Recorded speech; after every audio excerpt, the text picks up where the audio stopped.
30 ans de musique, c'est long. Eh oui, tonton. Il a révolutionné le business aussi du rap. C'est ce qu'on me mettait pour que je m'endorme. Daft Punk, c'est pas qu'un succès commercial. Les gens ne se rendent pas compte. Top 3 all time, Eminem. Attention, faut respecter Eminem. Ouais, je vais commencer par celui-là parce que c'est le commencement. C'est la genèse. Ce disque, c'est ma berceuse, en fait. C'est ce qu'on me mettait pour que je m'endorme. Une icône, en fait. C'est une icône chez nous, en Algérie, et aussi au Maghreb, et aussi en France, parce qu'il a fait aussi des belles choses en France. Il a fait des gros albums, etc. Et j'ai une anecdote qui est marrante, c'est que c'est un artiste que mes parents, ils écoutent beaucoup, ils écoutaient beaucoup, et quand on a gagné les victoires de la musique, en fait, il était juste derrière moi, en fait, dans le public. Et donc, dans toutes ces images-là, il y a Idir derrière moi, et c'est un symbole incroyable. C'est un exemple pour moi. C'est grâce à ce genre de disque un peu ancien aussi que toi t'as pu créer de la musique avec DJ Mehdi aussi. Ben exactement. Moi, ces disques-là, ils font partie des disques que je pouvais trouver dans les disques de mes parents. Et puis quand j'ai commencé à composer, à être vraiment un professionnel de la musique, j'ai pris tous ces disques et on les a tous décortiqués avec DJ Mehdi pour en comprendre la technique déjà. Le shabi, le rail et la musique kabyle, c'est des musiques très riches. Et on a samplé aussi plein de titres, dont un qui est devenu un énorme classique, qui est Tonton du Bled. Je voulais rester à la cité, mon père m'a dit. Cette idée vient en vrai grâce aux disques de mes parents. C'est comme ça qu'on a fait cet énorme tube. Et tu vois, je trouve ça beau parce que là, tu parles d'un disque que tes parents t'ont fait découvrir. T'étais au concert de Tiff, t'as fait un Arte concert avec Flen et Danil. C'est un peu toi qui mets aujourd'hui en avant ces artistes-là. Il y a quelque chose de lié, je trouve, tu vois. Bah oui, c'est important. Moi, je pense que c'est des gens qui ont peut-être pas grandi avec cette musique, naturellement, parce que c'est pas de leur génération. Mais le fait d'avoir entendu du Rimka dans leur jeunesse, bah ils ont eu quelques bribes au moins de ça, et au moins ils ont le chemin pour y aller. La musique qu'ils font, en fait, c'est ma démarche de départ, quoi. Et c'est ça qui est beau. Et c'est pour ça que aussi ils méritent mon soutien. Cette technique-là, je la tire du rap américain, en vérité. C'est-à-dire que la musique afro-américaine était tellement riche, il y avait tellement d'artistes afro-américains que les premiers rappeurs ont commencé à sampler tous ces disques de soul, de funk, et moi je me suis dit, on a une culture très riche, et c'est cette démarche-là que j'ai prise, en fait. Et de voir tous ces artistes-là aussi suivre ce pas-là, c'est une fierté, et c'est aussi un devoir pour moi de les accompagner là-dedans. L'histoire avec Tiff, elle est incroyable. C'est un artiste que j'ai rencontré au Bled, en fait, lors d'un concert que je faisais à Alger. Et puis c'est un jeune rappeur qui a réussi à se faufiler dans les loges et qui est venu dans ma loge et qui est venu me faire des couplets comme ça en direct. Et voilà, je me suis pris d'amitié avec lui. Et il m'avait promis, il m'a dit, je te promets, RMK, qu'un jour je viendrai en France pour rapper. Et il a tenu sa promesse, c'est incroyable, quoi. C'est un truc de ouf. Courir après, c'est qu'un seul épisode, j'ai pas la longueur du stade à Olivier Tom. Ah oui, ça c'est un disque. Bah déjà, c'est mes premiers succès. C'est aussi grâce à ce disque que je fais encore la musique aujourd'hui. Ce qui m'a donné l'espoir de me dire que j'avais une carrière devant moi. Plus d'élégance dans mes écrits, normal pour un mec de vitry. Sur ma feuille, le ghetto, je retranscris. Et ça m'inspire tellement de souvenirs, de super souvenirs, parce que cet album-là, c'est pas que l'album du 113, c'est l'album de tout un collectif, c'était aussi l'album de la Mafia qu'un Free. Pour nos sœurs qui seront les mères de demain, wesh wesh cousin, Mafia quelqu'un. Autour de cet album-là, on a fait une tournée peut-être de 50 dates. On est parti à 18, sans les techniciens, que nous et nos potes, tu vois, nous et toute la Mafia Cafri. Et puis avec Mehdi, avec DJ Mehdi, c'est l'un des artistes et l'un des mecs avec qui je me suis le mieux entendu dans la musique, en vrai, en général. C'est pour ça que on a réussi à faire de belles choses comme celle-là, c'est-à-dire que j'ai essayé de comprendre ces démarches qui étaient pas forcément des démarches classiques qu'on avait dans le rap, où voilà, nous on se contentait de rester vraiment dans les standards de ce qui se faisait aux États-Unis. C'était beaucoup d'artistes français copiaient ce qui se faisait outre-mer. Et puis nous, après, on est parti dans d'autres contrées, quoi. On a essayé plein de choses. On a essayé de l'électro, on a essayé, justement, on a décortiqué les disques des parents. Et tout ça, c'est ça qui fait l'histoire de ce disque-là. C'est un mélange, en vrai. C'est un mélange de plein de choses. Et tu vois, même ne serait-ce que la pochette. La pochette est incroyable parce que c'est toute ma vie, en vrai. Tu vois, c'est le kebab où on a donc grandi. Ça, c'est l'épicerie qui était, tu vois, c'est Aziz. Il était ouvert jusqu'à 2h du matin. Ça, c'est la petite sœur de Papou. C'est le petit frère d'Apé, c'est mon neveu. Ça, c'est moi, c'est ma circoncision. Ça, c'est un kidder, c'est un boxeur. Et tu vois, et tout ça, tout ça, on a essayé de le mettre dans un disque. c'est une partie de moi en vrai qu'elle a là-dedans. C'est un album photo en fait pour toi cette pochette là déjà. Ouais, c'est même, je dirais même que c'est un album de famille. Tu vois, à l'époque, les gens qui ont fait cette pochette, c'était Thibaut de Longeville, qui est à l'origine du K54 aujourd'hui, et Alex Wise, qui est un grand, maintenant, graphiste reconnu. Et ces mecs-là, ils sont venus en immersion dans le quartier. Ils sont restés peut-être 3 jours, tu vois, pour réaliser cette pochette. 4000 photos à trier, quoi, pour en tirer ça. Tu sais que c'est une pièce rare, ça, aujourd'hui, ça. Ça se vend cher, ça, maintenant, hein. Ouais, ça se vend très cher, je sais, parce que c'est pas un disque qu'on a repressé, c'est un disque qui est resté un bon moment, qui n'était plus dans le commerce. Jusqu'à aujourd'hui, il est plus dans le commerce, mais c'est quelque chose auquel je suis en train de remédier. Et c'est incessamment sous peu, je pense que on va régler ce problème-là. Solar, très grand artiste, rappeur du 9-4, il faut le préciser. Peu de gens le précisent. C'est un grand de chez nous. Tenu tête au maître, au prêtre, au traître, au focus en cortex qui danse, encore le fond qui gère. Malgré tout, tu vois, même si on n'a pas fait la même musique, c'est un mec qui nous a inspirés parce que c'est le premier espoir qu'on a eu de se dire c'est possible. Et le fait que de nous, on savait qu'il venait du 9-4, qu'il venait du Villeneuve-Saint-Georges, qu'il était pas loin de chez nous, etc. Et il nous a grave inspirés, tu vois. Jimé, ouais, j'aime bien Jimé aussi, je connais bien Jimé. Plus je m'insère quand t'es en bande, traite de serpillière. Je trouve ça inquiétant, je suis concentré dans la raquette. Jimé, j'aime bien, c'est un petit frère. Je l'ai rencontré il y a pas trop longtemps. Peut-être il y a quoi, peut-être 2 ans que je le connais. On s'est rencontrés en festival et tout. Et il y a toute une scène suisse comme ça qui est en train d'évoluer. Et ça me rappelle un peu la Belgique. Au début, les Belges étaient un peu négligés, on va dire. Leur musique, on calculait pas trop les Belges. Et puis, à force de travail, ben, aujourd'hui, il y a beaucoup d'artistes belges, les Hamza, tellement, qui ont éclos et qui sont devenus très importants, même sur la scène francophone. Et je pense que les Suisses, ils ont un coup à jouer. Il y a aussi un petit label que je suis en Suisse qui s'appelle Batmob. C'est vraiment encore tout petit, hein. Mais, je le dis ici en exclu, c'est un label à suivre parce qu'il y a des pépites là-dedans. Ah, le S, ouais, c'est... SCH. Te faire mourir, j'ai 10 000 façons, là c'est la moisson. On va te ligoter comme un saucisson. Ça me parle parce que déjà, humainement, c'est un type avec qui je m'entends bien et c'est quelqu'un qui connaît très bien le rap français. Il sait ce qui s'est passé auparavant, il s'est renseigné et il connaît très bien. Il m'a même sorti des couplets que moi j'avais oubliés de moi-même, tu vois. T'imagines, c'est que le mec, il est vraiment très calé là-dessus.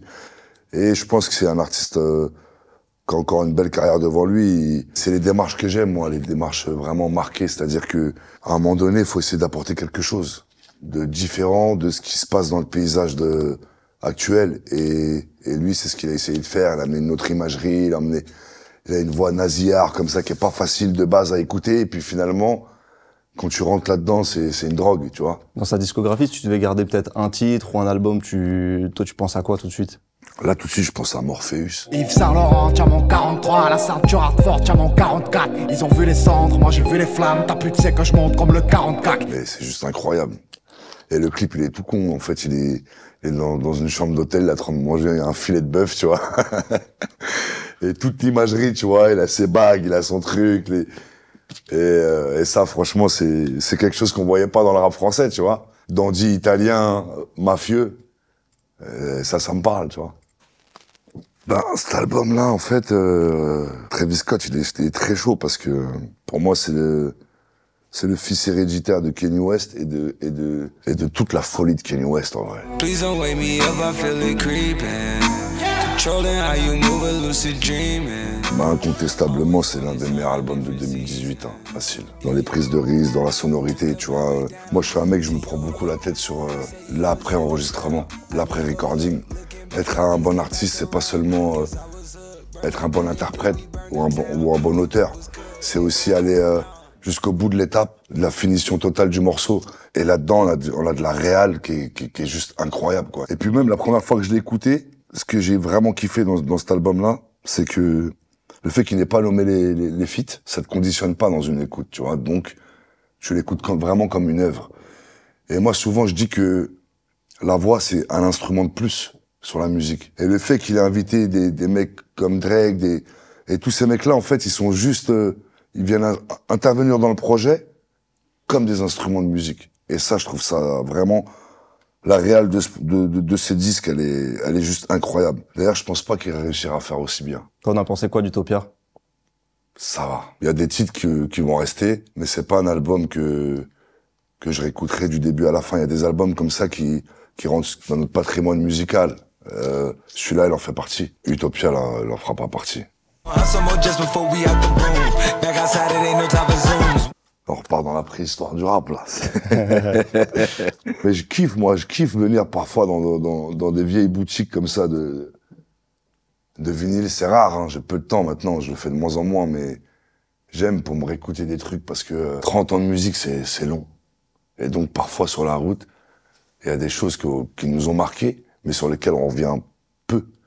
Et donc, le fait d'avoir comme ça cette bibliothèque comme ça rafraîchit vraiment, même par rapport au niveau de l'écoute, quoi. Ouais, parce que tu continues de t'intéresser à tout ce qui sort aussi aujourd'hui.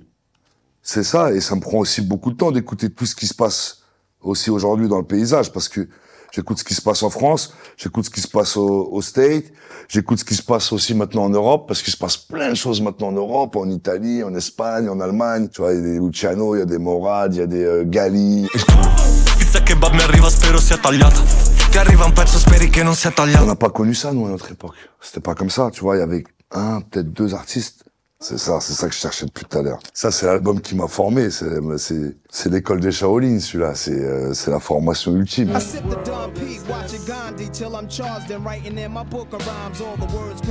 Et ce qui est fou dans ce disque, c'est que Nas, c'est un jeune rappeur à l'époque, et il a déjà les meilleurs compositeurs qui composent pour lui sur ce projet-là. Il se retrouve, il y a des DJ premiers, des Pete Rock. Ça, à l'époque, pour recadrer la situation, c'est les meilleurs beatmakers des États-Unis. C'est les plus gros hitmakers, c'est les mecs les plus respectés dans la rue, dans le métier. Et Nas, il est arrivé comme une tornade, tu vois. Et c'est un disque aussi qui représente plein de choses. C'est tout le Queens, c'est toute l'époque de New York où peut-être ils ont pris le leadership pendant 10 ans du rap, et pas seulement du rap US, du rap mondial. C'est-à-dire c'était l'exemple à suivre. C'était le rap de New York, quoi. Et cet album-là, il est mythique et il représente énormément de choses. Tu vois, autour de cet album-là, il y a trop de choses. Il y a les Mobb Deep, avec qui j'ai collaboré.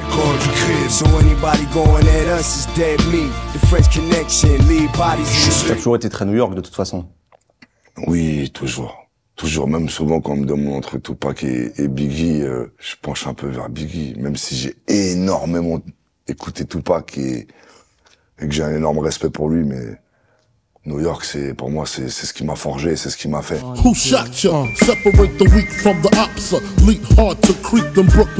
Pour toi, le meilleur rappeur all-time, c'est forcément un New-Yorkais? Ouais. Ouais, je pense que c'est un New-Yorkais parce que l'essence même de cette musique, elle démarre plus ou moins de New York, on va dire. La première fois que je vais à New York, premier taxi où je monte, c'est du rap. Première boutique où je rentre, il y a du rap. N'importe où, tu peux aller dans New York, la ville, elle baigne dans le rap, quoi. Et c'est la première fois que je vois aussi des papas de 50 piges écouter du rap, tu vois. Et je me suis dit, putain, il y a des gens qui vivent le rap comme moi je vis le rap. Et ça m'a ouvert vraiment sur la création aussi. C'est lequel le rappeur all-time, alors? C'est Nas? J'aurais aimé dire Nas, mais j'hésite en fait. Parce que moi, je me base pas sur le côté commercial et réussite en fait. Quand je pense au meilleur rappeur, je pense à celui qui a le plus apporté. Et je pense que c'est plus Jay-Z qui a plus apporté que Nas, dans le sens où il a révolutionné le business aussi du rap. Et sans le business du rap, peut-être qu'on n'aurait pas autant perduré et que on n'aurait peut-être pas pris autant cette place dans l'industrie musicale, parce qu'au tout départ, faut bien que les gens se remettent ça en tête. On était une niche, hein, on était vraiment... Et le fait que cette musique-là vienne des ghettos et des quartiers difficiles, des quartiers populaires, ça nous stigmatisait encore plus. Et ça nous mettait vraiment à part de tout ce qui pouvait se faire autour. Ah ouais, ça, c'est magnifique, non? C'est le classique ultime, tu vois, ça c'est...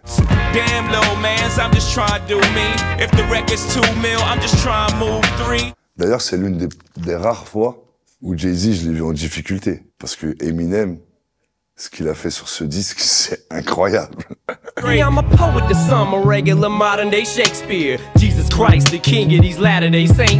Même si je penche vers New York, tout ce qui a été fait à LA, tout le travail qui a été fait de par Dre, même je dirais même le noyau NWA et tout ce qui en a écoulé, Easy et toute la bande. C'est parce que ça existait que New York était aussi fort. Et l'un des précurseurs et l'un des mecs qui a le plus réussi à tenir New York sur la carte du rap, c'est Jay-Z, frère. Ah ouais, celui-là, c'est... Ah bah oui. The Legend. Michael, le grand Michael Jackson. C'est mes grands frères et mes grandes sœurs qui m'ont fait découvrir Michael Jackson. C'est les musiques que eux ils écoutaient. Donc moi, quand je découvre Michael Jackson, c'est la première musique que j'aime. Où je me dis, cet artiste-là, je kiffe. Quand t'es jeune, t'écoutes de tout, t'écoutes la merde, t'écoutes plein de choses. Moi, j'ai grandi dans les années 80, il y avait l'Eurodance, il y avait des trucs dégueulasses à écouter, tu vois. Et le fait d'avoir grandi, d'avoir kiffé ça m'a aussi conditionné pour le reste, parce que c'est un putain de disque super bien produit. Quincy Jones, à l'époque où il fait cet album, c'est la légende ultime. Et même, je pense que sans Quincy, il n'y a pas de Michael Jackson. C'est aussi l'œuvre de Quincy Jones, tu vois. Comme pour 113 Princes de la Ville, DJ Mehdi, il fait partie de l'œuvre intégrante. C'est pas que le disque du groupe, tu vois. Bah, je le vois comme ça un peu, moi. Même ce disque, il a une histoire de fou, parce que il y a des morceaux qu'ils ont mixés, je crois que c'était Billie Jean, je suis pas sûr, hein, mais je veux pas dire de bêtises. Ils l'ont mixé 80 fois pour avoir la version finale qu'ils ont pas prise. Ils sont revenus au 3e mix. Et finalement, c'est le 3e mix sur les 80 qui a fini sur la bande. Ça se fait plus aujourd'hui. Faire des disques comme ça, aujourd'hui, ça coûterait, on peut plus. C'est plus rentable, quoi. T'as jamais mixé 80 fois un morceau, toi? Jamais. Ça m'est jamais arrivé. Après, ça nous est arrivé. Par exemple, Tonton du Bled, c'était difficile de trouver le bon équilibre. On l'a mixé peut-être 3 ou 4 fois. Tu vois, donc ça nous arrive vraiment de passer énormément de temps sur de la prod pour obtenir ce qu'on veut. C'est bizarre, nous on imagine le titre d'une manière. Et tant qu'on n'y arrive pas à cette image-là qu'on a du titre, ça peut durer des heures et des heures encore de travail, quoi. Là, il y a un disque qui... Ouais, surtout un homme qui te parle, je pense. Ouais, le grand Aznavour. Emmenez-moi au bout de la terre. Chanteur à texte. Super chanson, super bien écrit. Ça inspire, hein, parce que quand t'es rappeur, au bout d'un moment, tu peux pas raconter que ce qui se passe en bas de chez toi. Et puis même si tu le racontes, il y a tellement de manières différentes de le faire, et même tu peux même le faire de manière poétique. Et ce mec-là, faut recadrer les choses. C'est un mec issu de l'immigration, arménien, qui arrive en France, à l'époque où les gens étaient tous grands, blonds. C'était ça les stars de l'époque. Les grands bruns, Elvis Presley, grands, costauds. Et puis lui, il est arrivé, petite taille, voilà, petite tête d'Arménien, comme ça, qui arrive sur Paname. Ça m'a inspiré beaucoup. Et puis même, c'est des disques qui sont énormément écoutés. Les disques de Charles Aznavour, les gens le savent peut-être pas, mais il est très, très écouté dans les quartiers, Charles Aznavour. T'as beaucoup parlé de ça, tu vois, de disques qui parlent d'immigration. C'est des morceaux qui t'ont touché, tu vois, des disques qui t'ont touché particulièrement, j'ai l'impression. Oui, bien sûr, parce qu'en fait, c'est des points de repère pour nous. Moi, quand mes parents ils sont arrivés en France, ils avaient ni amis, ni famille, ni personne. Donc il fallait qu'ils fassent, qu'ils fassent leur chemin. Et par la suite, ils nous ont éduqués comme ça, à dépendre de personne, à être autonome, à faire avec peu, à se faire discret. Et donc voilà, et d'avoir des repères comme ça, c'est incroyable. C'est vraiment des artistes qui nous ont donné vraiment la marche à suivre. Je chante des fois du Aznavour, tu sais. Laquelle, par exemple? Tu vois, par exemple, Je me voyais déjà. Je me voyais déjà en haut de l'affiche. C'est une chanson que ça parle à tous les artistes du monde, tu vois. Il raconte son rêve d'artiste, tu vois. Il dit, je me voyais déjà en haut de l'affiche, tu vois. Mais chaque artiste s'est déjà imaginé tout en haut, tu vois. Et c'est des chansons qui paraissent bateaux, mais sont tellement bien écrites, elles sont tellement que l'émotion, elle passe directement, tu vois. Oui, le grand Snoop. Bah oui. Eh oui, Snoop Dogg. Snoop Dogg, Bob Marley aussi. Oh, Bob Marley, putain. Ce disque-là, il est important, en vrai, dans la West Coast, parce que c'est l'aboutissement, en fait. C'est l'aboutissement de 10 ans de NWA jusqu'à Dre. Il y a eu The Chronic avant, mais celui-là, c'est l'avènement de la West Coast, en vrai. C'est ce disque-là qui a fait connaître la West Coast mondialement. What's my name? Au début, c'était un style régional, Californie. Ils ont touché les États-Unis, un peu l'Europe, là où les pays où le rap était écouté. Et puis grâce à Who Am I, des titres comme ça a explosé, tu vois. Et tout le monde connaît ce disque. Même 25 ans, 30 ans après, il y a énormément de personnes qui connaissent les morceaux de cet album. Mais t'es quand même plus Illmatic que Doggy Style? Non, 51%, ça, on va même dire moins, 50,01 pour Nas. Et 49,9 pour Snoop. Plus souvent, on me compare à Snoop, tu vois. Ça se fait pas, tu vois. C'est mon gars. On se connaît pas, mais c'est quand même mon gars, tu vois. Il était venu à Paname, il a fait le concert que de ce disque. C'est l'un des plus beaux concerts que j'ai vu à Paname. Il est venu avec une trentaine de musiciens. C'était un moment de partage incroyable. Et c'est ça aussi qu'on aime dans la musique, c'est le partage. Souvent, on est enfermé dans nos studios, on est entre nous, on est machin, mais à la finalité, c'est que ces moments-là, on va les partager avec tout le monde. Et ce mec-là, il l'a compris. Donc sa musique, elle est très généreuse. Moi, j'ai découvert avec Deep Cover. C'était lui et Dre en duo. Et il est arrivé avec une voix comme ça, Casquette Raiders, Teddy Raiders, Kaira, quoi. Il arrive en Kaira, là où tout le monde était avec des baggy, des machins. Lui-même, le style vestimentaire, il l'a cassé, tu vois. Ce qu'ils ont fait au rap, c'est trop, frère. Ils ont fait l'amour au rap. Je te laisse parler de Bob Marley, alors t'avais des choses à nous dire sur Bob Marley? Bob Marley, c'est le mec qui m'a poussé à avoir une meilleure écriture. Parce que quand je voyais la puissance de ce qu'il écrivait, je voyais que j'étais largué, en fait. Dans les premiers textes que j'écrivais, voilà, on raconte pas de quotidien, on raconte plein de choses, mais d'écrire des messages forts, c'est pas donné à tout le monde.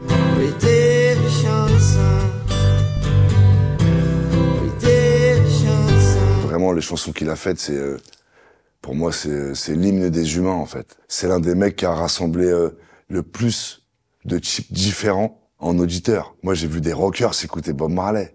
J'ai vu des pères de famille étrangers, j'ai vu des Français, c'est vraiment très, très varié. Et même des gens issus d'autres genres musicaux, comme le classique, ils respectent Bob Marley. C'est un super humain, dans le sens où son humanité aussi, elle se ressentait dans sa musique. Tu vois, c'est là quand je parle de ça, la puissance de la musique. Souvent, je parle de la puissance de la musique, c'est l'émotion que ça procure. Et ce mec-là, en émotion, il y a très peu de gens que j'ai écoutés dans ma vie, entière, et j'ai écouté des milliers de disques qui ont réussi à me procurer autant d'émotions que Bob Marley, quoi. Ben ça, Marvin Gaye. Gainsbourg incroyable. Je fais des trous, des petits trous, encore des petits trous. Eminem. Top 3 all time, Eminem. Attention, faut respecter Eminem. Top 3 all time? Ouais, top 3 all time. Top 3 all time. Derrière Nas et Jay-Z? Ouais, c'est un beau classement. Non, Jay-Z, Nas. Ouais, ça se tient, c'est pas mal, hein, ça, non? J'aime bien. Et on met Snoop en 4? Ouais, non, 3 ex aequo. Eh oui, tonton Snoop, quand même. Non, ça, j'écoutais aussi, parce qu'en vrai, Marvin Gaye, même Diana Ross, ce disque-là, il était important pour moi, parce que ça, c'est DJ Mehdi qui m'a fait découvrir ce disque, tu vois.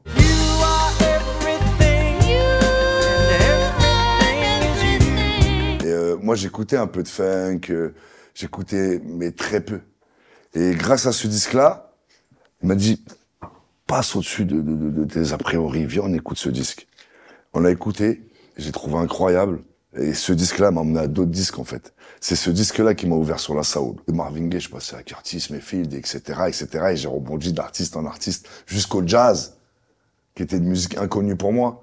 J'écoutais du Miles, j'écoutais plein de choses. C'est la porte d'entrée sur la soul, pour moi. Ouais, celui-là, c'est classic shit, ça, frérot.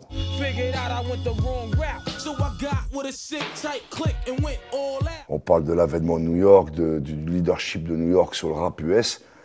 Ce disque-là, il en fait partie parce que c'est la première fois qu'on réunissait presque tous les styles de rap dans un disque. Tous les styles de New York. Et chaque mec qui est à l'intérieur de méthodes. À Raekwon, Inspector Deck, Reza, ODB, c'est que des cinglés. En fait, chaque mec avait son style. Et c'est des styles que tu pouvais retrouver dans la rue à New York. Et ils ont tout réuni là-dedans avec un chef d'orchestre exceptionnel, Reza, sans Reza, il n'y a pas de Wu-Tang. Parce que vraiment, dans sa tête, je pense qu'il a écrit l'histoire de Wu-Tang avant même qu'elle existe. Et il a tout fait pour réaliser exactement l'histoire qu'il avait en tête. C'est un crack, frère. C'est un génie de la musique, ce mec-là. D'ailleurs, il me fait pas mentir, puisque aujourd'hui, il réalise, c'est lui qui fait toute la bande-son de Tarantino depuis des dizaines de films. Tarantino, c'est un des plus grands. Les bandes-son sont toujours incroyables. C'est pas pour rien. Il a Reza avec lui. Sur certains morceaux, il y a des boucles qui n'ont pas la même gamme. C'est un truc technique, j'explique. Je sais pas s'il y en a qui me regardent, qui vont comprendre ce que j'explique. On peut pas. Ça n'existe pas dans la musique. De mettre deux gammes sur le même titre. Il y a un conflit à un moment donné. Mais Reza, il a réussi à le faire, lui. Tu vois? Et puis ça sonne bizarre, il y a un truc, mais ça fonctionne, tu vois? Et ça lui a donné une identité, ça donne une identité à Wu-Tang. Mais c'est aussi une révolution dans le rap. Et c'est pour ça qu'aujourd'hui, moi, Reza, même, je le trouve très sous-coté en tant que compositeur. Quand on parle souvent des compositeurs US, des grands et tout, il est peu cité. Alors qu'en vérité, c'est un des plus grands pour moi. Non, là, vous me prenez par les sentiments, les gars. Non, celui-là, c'est... En fait, c'est le premier disque de ma vie. C'était nommé Rimka du 1-1-3 qui vient prendre la Yaska, tu pars. Je me rappelle, le jour où j'étais posé, ça faisait 2 jours, 3 jours, j'étais majeur en vrai. Et c'est mes premiers pas aussi dans le professionnalisme. Parce que avant, on était qu'entre potes, on rappait, c'était une passion comme ça. Et puis quand il y a eu ce disque, on s'est tous investis sur ce disque. C'est-à-dire, c'est le disque d'Idéalgie, mais on l'a tous vécu comme le nôtre. C'était tellement une fierté qu'il y ait un d'entre nous qui sorte un disque qu'on s'est tous mis à son service, tu vois. Et chaque minute de ce disque, je la connais par cœur, comme si c'était le mien. Et c'est aussi la pierre angulaire de la Mafia Qu'un Free. C'est vraiment le premier disque qui allume la mèche pour tout ce qui s'est passé avec l'énorme histoire de Mafia Qu'un Free et tout ce qui en découle, les carrières autour, etc. Quand j'écoute 113 et quand j'écoute Idéalgie, je me dis, en fait, faire de la musique ensemble, ça devait être trop facile. Ouais, on s'accordait sur tout. Et ce qui était fort, c'est que 113, nous, on voulait pas faire du son comme Idéalgie. Et ainsi de suite, différents types, intouchables. Chacun voulait avoir son style musical. Donc, on avait tous les mêmes beatmakers. Mais malgré ça, on arrivait à avoir chacun une musique bien distincte les uns des autres. Mais finalement, le fond reste le même, puisque on a les mêmes fondations, on a grandi ensemble, on a les mêmes éducations, des frérots, quoi. Est-ce que, musique électronique, ça te parle, tu vois, ce petit bac-là? Ouais, ça me parle. Moi, d'ailleurs, Daft Punk, frère. Tu vois, Daft Punk, c'est pas qu'un succès commercial. Les gens ne se rendent pas compte. C'est des putains de passionnés, quoi. C'est des passionnés de musique. C'est des mecs je sais pas, ils doivent avoir peut-être 200, 300 synthés chez eux. Ils ont tous les synthés d'époque, tout. Des machines vieilles de 1970, Et c'est ces machines-là avec lesquelles ont été créées les grosses œuvres, funk, Moroder, etc., avec lesquelles ils ont travaillé après par la suite. Et le mec voulait reproduire exactement les mêmes sonorités, mais dans la texture, dans la qualité, et ce qu'ils ont fait, c'est incroyable, tu vois, même au niveau mondial. La French Touch, c'est ces mecs-là qui ont révolutionné le truc, tu vois. Et après, il y a peu de gens qui le savent aussi, mais ces mecs-là étaient très inspirés par DJ Mehdi. Très, très inspirés. Parce que tout ce qui venait du rap et du hip-hop, leur fenêtre, c'était DJ Mehdi. Franchement, c'est dans l'électro, pour moi, voilà, il y a eu eux. Il y en a plein que j'aime beaucoup. Kavinsky, qui est un très bon pote, qui a fait un disque incroyable. C'est devenu le CD des V12. Si t'as pas un V12, tu peux pas le mettre, son morceau, dans ta voiture. C'est vraiment que pour les grosses voitures. Ça, c'est le son que j'aime, tu vois, les grosses basses, les gros trucs. Et l'électro aussi, souvent, connaissent très bien le rap. Et quand on écoute bien et qu'on connaît bien la musique électro, parfois on le ressent. Shadé, en fait, Shadé m'a inspiré sur mon dernier EP, où j'ai pris une boucle d'un de ses titres, pour réaliser le titre Jour de pluie. M'a brisé le cœur, je suis devenu une machine. Je suis à la fois le chasseur et la cible. On se rend compte quand on sample, on extrait un bout d'une autre œuvre, mais souvent, dans ce bout, t'as les meilleurs musiciens de la planète. C'est ça qu'il faut se dire.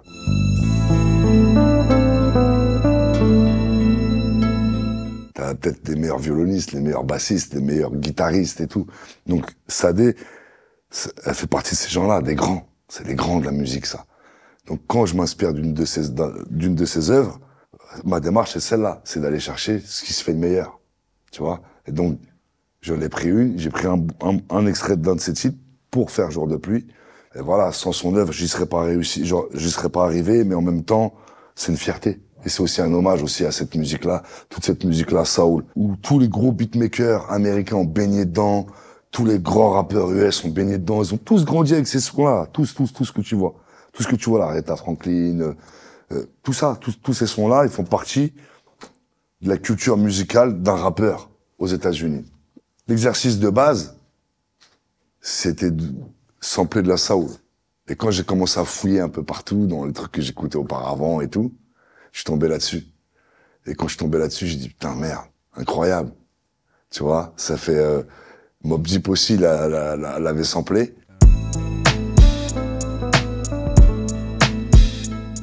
Et du coup, ça fait un double hommage parce que Mobb Deep aussi, c'est comme Nas. Je parlais de Nas, mais tu peux mettre Mobb Deep exactement au même niveau qu'eux. Un mec comme Prodigy, il m'a inspiré comme personne. Les placements qu'il faisait dans les morceaux, le flow. C'est ces mecs-là qui ont ramené le flow. C'est les mecs du Queens. Hein.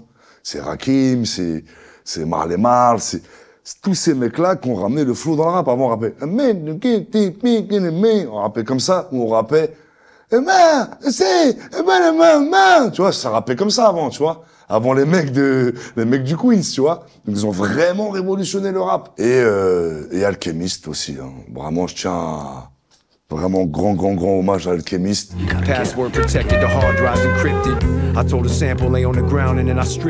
C'est vraiment l'un des meilleurs beatmakers de tous les temps.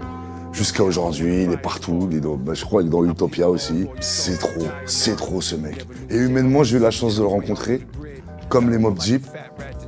Et c'est l'un des moments de ma carrière que je retiens le mieux parce que c'est une force d'humilité. Et en même temps, quand c'est le moment de travailler, le mec, il voit plus rien, quoi. Il n'y a plus rien autour. Il est dans sa machine et il y a que ça qui compte. Et donc, des fois, on se parle un peu sur Instagram et tout. Et franchement, c'est trop cool, quoi. Vraiment, ce mec-là,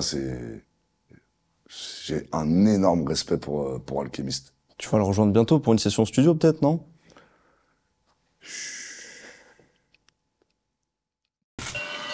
Colmini